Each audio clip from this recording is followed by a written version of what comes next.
Good afternoon, gang. Okay. Oh, excuse me. Right. I've kind of sort of rewatched a bit of Harvest. Not the whole episode. There's obviously a reason for that. But it was more to engage on like the Lex and Tess storyline. I want to talk a bit more about that, just a little bit. Someone actually pointed out on my Harvest review that the clone Alexander, how did he know that Tess had been with Zod and also Clark? I mean, not that she'd been with Clark, but he talks about her clinging on to powerful men because she has no idea about herself and who she really is and this, that and the other. How did he know that she was after, she was, with Zod, in partnership, in alliance with Zod? And how also did he know to draw the S symbol? Because as far as I can tell, I don't remember Lex ever seeing the actual S symbol. Oh no, wait, I think he did back in the season 6 premiere, titled Zod, when Clark knelt before Zod and had the crystal in his hand, and it had the crystal had the S symbol. So maybe it might have been from that, I don't know.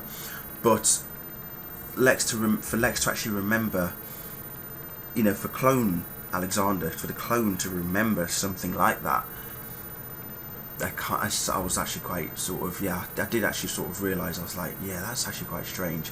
But overall though, the Lex clone was just scary. Connor Stanhope, my dear boy, you're fantastic. Fantastic. That smirk at the end, the haircut, the roll up of the sleeves. Oh, it was proper young Michael Rosenbaum. That was awesome.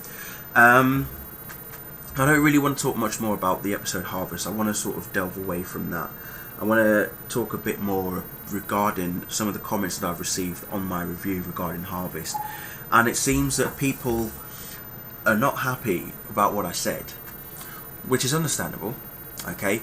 And I know that people are suddenly realising, wow, what the hell happened to you? One minute you were sort of in praise of certain aspects of the show, especially of the relationship side of things, but now you're suddenly against Clois. You're bashing the shippers, you're this, you're that. Here's the thing: I've never been against Clois, ever, okay? I'm fully aware of how important Lois is to Clark in his life, fully aware of that. But all that happens after he's become Superman, after he's moved to Metropolis, after he starts working at the Daily Planet, after he tries to get Lois to notice him, not just as Superman but as Clark Kent. All that happens after he has become the superhero, okay? Christina from the Gorgeous Geeks told me of particular story within Final Crisis, and it's this one here.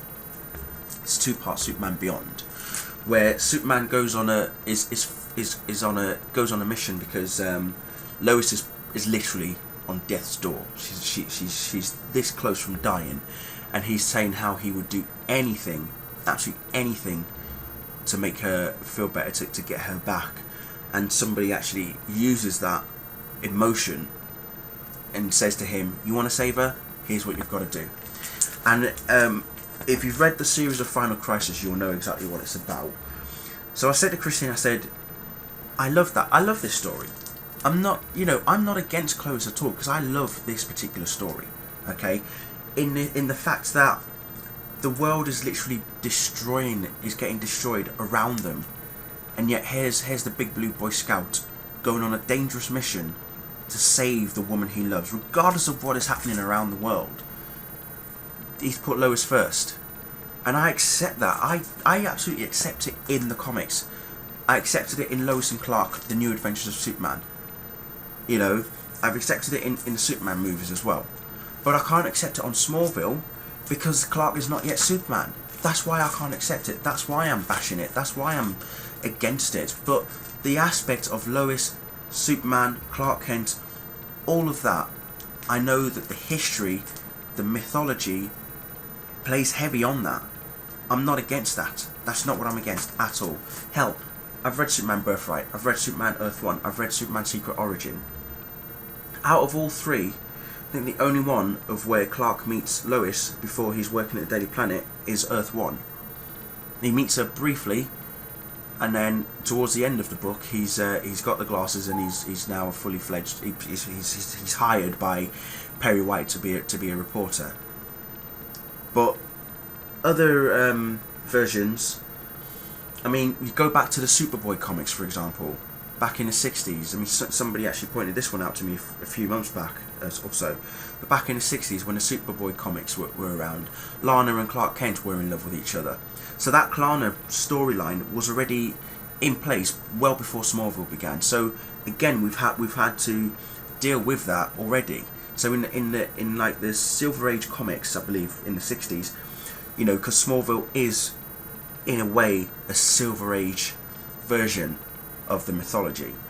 So the Lana Clark Kent story from like the first 5 seasons, for example, yes, it plays heavy from that.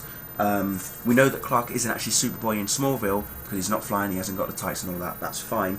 In Superman Earth 1, for example, he's 20 years old and he's flying. In Smallville, he's what, 23, 24, and he still hasn't flown yet. Yes, okay, so he floated at the end of Homecoming, but that's Homecoming. But he hasn't fully properly flown, although I still believe that in Lazarus he still flew when he caught the globe anyway. But that's beside the point.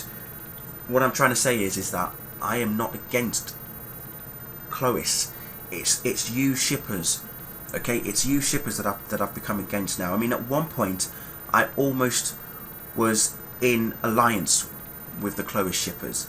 You know, when I first joined Twitter, I say when I first joined Twitter, but some months after I first joined Twitter, I started following people who were Smallville fans, who were Superman fans, comic fans, and the Smallville fans. Some of the Smallville fans really got my attention because I adored them to a certain point of where I knew that they were big fans of the show, and you know, I realised how much they like Clark and Lois, how much they like them being together, because I've been doing reviews. There are people who will tell you, I've been doing Smallville reviews since 2008, since season 8. This is actually my 3rd channel, so it was one channel that I started that I had back in 2008 was when I started doing Smallville reviews. I've already re-uploaded all the old reviews that I've done, so by all means check them out, especially Abyss and Bride. Now, it was Bride was the episode that I started complaining about the whole Clark and Lana stuff. That I said, enough of Clark and Lana, you know, let's now continue on with Clark and Lois. I was all for it. I was all for Clark and Lois to hit it off. But what we've now got is we've reached a stage of where it's like every episode now is becoming a Clois moment, as every episode in the past has been a Klarna moment. So we're suffering for what we had with Klarna that we're now getting with Clois. And for hardcore Superman fans like myself, a fanboy, yes, I am a fanboy, I don't care. I'm a geek, I'm a nerd, whatever. For me, you know, as I say, I've read it in the comics, I've read the love story between Lois and Clark. I haven't got the Superman, The Wedding and Beyond graphic novel as yet. Okay, I will eventually get to it, but I know that was done to coincide with Lois and Clark TV show back in the 90s as well. Okay, it sort of followed a similar pattern. I'm aware of that because I've been told about it and I've read certain bits from it as well. Okay, however, in Smallville, it's now become a show that has been described as Dawson's Creek with superpowers.